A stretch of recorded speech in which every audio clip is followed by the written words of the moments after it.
કેમ છો મારા મિત્રો? સમાચાર સવારમાં આપનું સ્વાગત છે।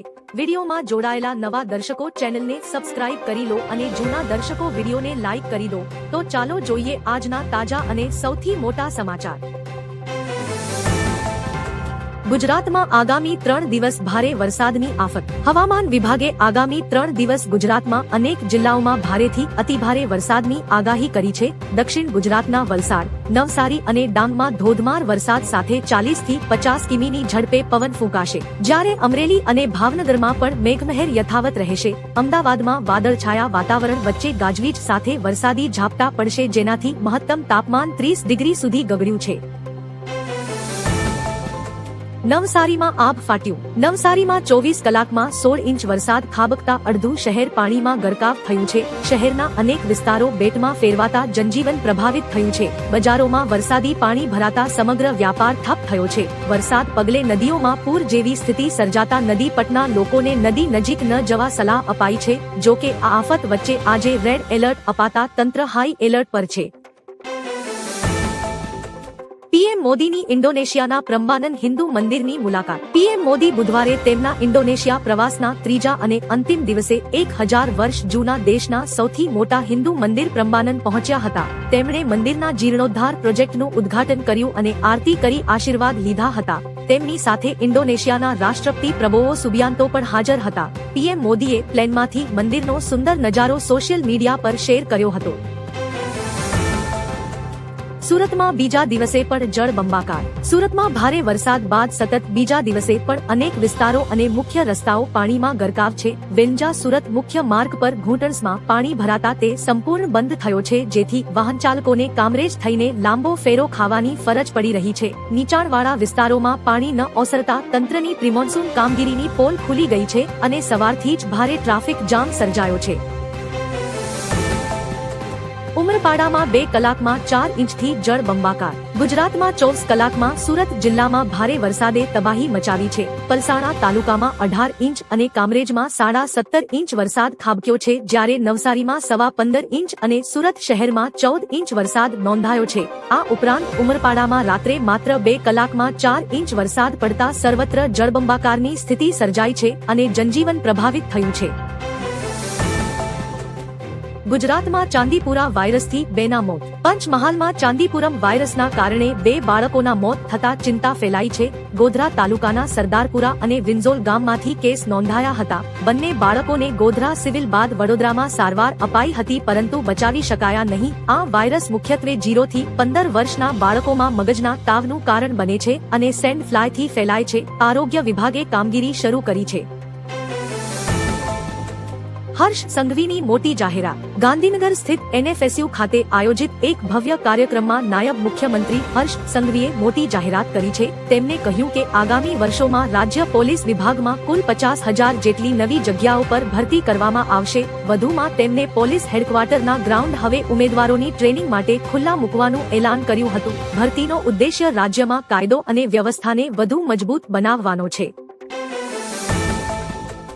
ભારત વિસ્તારવાદમાં નહીં વિકાસવાદમાં માને છે। પીએમ મોદી ઇન્ડોનેશિયાની સંસદને સંબોધિત કરી હતી। આ દરમિયાન તેમણે કહ્યું કે મારા માટે તમારા વચ્ચે ઊભું રહેવું સૌભાગ્યની વાત છે। વધુમાં તમને રાષ્ટ્રપતિ પ્રબોવો સાથેના ગાઢ સંબંધો સંદર્ભમાં કહ્યું કે પ્રબોવો સાથેની મિત્રતા કોઈ પણ કોપીરાઇટ સીમાથી બંધાયેલી નથી। તેમણે કહ્યું કે ભારત દુનિયાનો એ દેશ છે જે વિસ્તારવાદ નહીં પણ વિકાસવાદ નીતિમાં વિશ્વાસ રાખે છે। એટલે જ ભારતનો મંત્ર છે સબકા સાથ સબકા વિકાસ।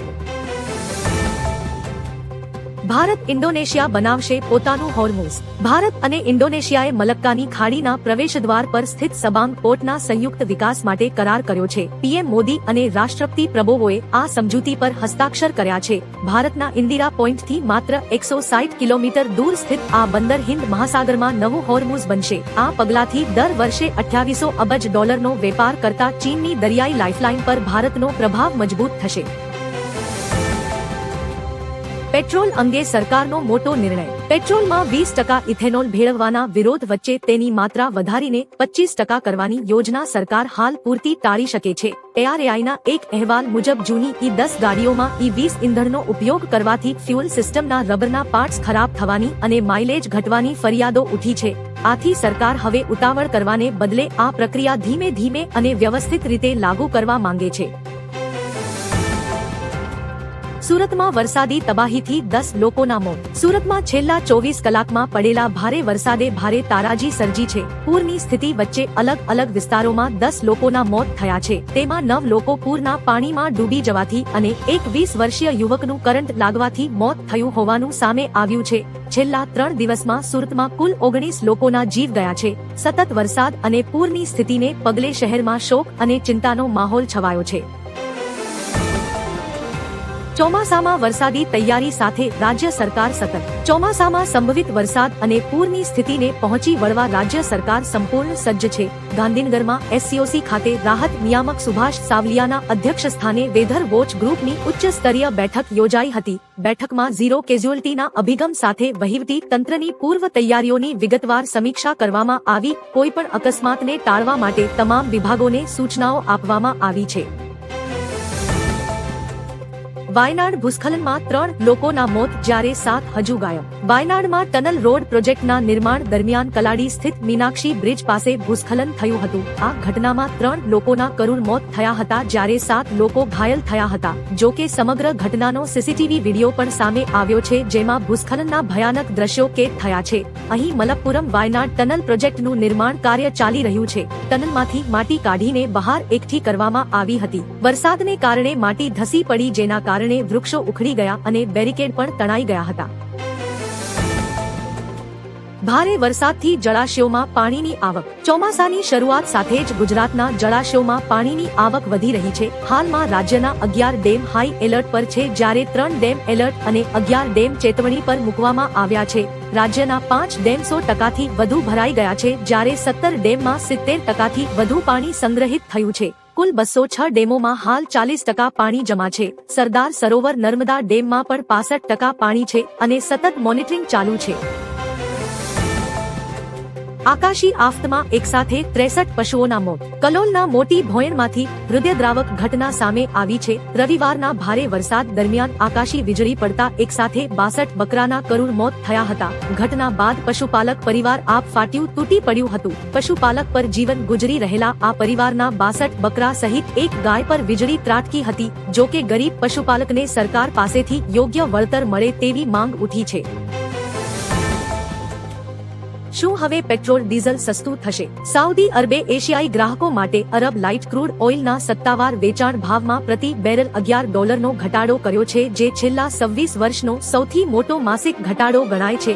ભારત પોતાની જરૂરિયાતનું લગભગ 85% કાચું તેલ આયાત કરે છે, તેથી આ નિર્ણયથી oil import bill, current account deficit અને મોંઘવારી પર સકારાત્મક અસર થઈ શકે છે. તેથી ભારતીયોને સારા સમાચાર મળી શકે છે. દક્ષિણ ગુજરાતમાં ભારે વરસાદને પગલે જનજીવન પ્રભાવિત. દક્ષિણ ગુજરાતમાં ભારે વરસાદને કારણે જનજીવન પ્રભાવિત થયું છે. મુસાફરોની સુરક્ષાને ધ્યાનમાં રાખીને GSRTCએ સુરત અને નવસારી જિલ્લામાં બસ સેવાઓમાં ફેરફાર કર્યો છે. સુરતમાં ભારે વરસાદ અને રસ્તાઓ પર પાણી ભરાવાને કારણે 77 બસ રૂટ તાત્કાલિક બંધ કરવામાં આવ્યા છે, જ્યારે 189 બસ ટ્રીપ રદ કરવામાં આવી છે. તંત્ર પરિસ્થિતિ પર સતત નજર રાખી રહ્યું છે. મેટાએ ભારતના લાખો એકાઉન્ટ કર્યા દૂર. મેટાએ ભારતમાં 1.5 લાખથી વધુ એકાઉન્ટ બંધ કરી દીધા છે. કંપનીએ પાછલા 6 મહિનામાં બાળકો સંબંધિત આપત્તિજનક કન્ટેન્ટ અને નિયમોનું ઉલ્લંઘનને લઈને આ કાર્યવાહી કરી છે. બાળકોની સુરક્ષા તેમની પ્રાથમિકતા છે અને શંકાસ્પદ પ્રવૃત્તિઓ પર સતત નજર રાખવામાં આવી રહી છે. AI અને સેફટી ટીમની મદદથી નિયમોનું ઉલ્લંઘન કરનાર તમામ એકાઉન્ટને બંધ કરી દેવામાં આવ્યા છે. રેપ મર્ડર કેસના નરાધમનું એન્કાઉન્ટર. પશ્ચિમ બંગાળના બરુઈપુર રેપ હત્યા કેસમાં મોટી કાર્યવાહી કરવામાં આવી છે. આરોપીને પોલીસ એન્કાઉન્ટરમાં ઠાર કર્યો છે. પોલીસ અનુસાર આરોપી પ્રભાસે પોલીસની બંદૂક છીનવી ભાગવાનો પ્રયાસ કર્યો હતો, જે બાદ તેને પોલીસ પર ફાયરિંગ કર્યું હતું, જેના જવાબમાં પોલીસે પ્રભાસને ગોળી મારી હતી, જેમાં આરોપી પ્રભાસનું મોત થયું. જણાવીએ કે પ્રભાસે 12 વર્ષની માસૂમ બાળકી પર રેપ બાદ હત્યા કરી હતી. હોર્મુઝમાં ભારતીય ટેન્કરોને નો એન્ટ્રી. હોર્મુઝ જળમાર્ગમાં વધતા તણાવ વચ્ચે ઈરાને એક ભારતીય તેલ ટેન્કરને અધવચ્ચેથી પાછું મોકલી દીધું હોવાનું અહેવાલ છે. ઈરાને જહાજોને ઓમાન કોરિડોરના બદલે પોતાના નિર્ધારિત માર્ગનો ઉપયોગ કરવા સૂચના આપી છે. કતારથી ભારત આવી રહેલા એલએનજી જહાજ પર ડ્રોન હુમલો થતા એન્જિન રૂમમાં આગ લાગી હતી. યુએસએ ઈરાનના 80થી વધુ લશ્કરી ઠેકાણાઓ પર એર સ્ટ્રાઇક કરી હોવાનું જણાવ્યું છે.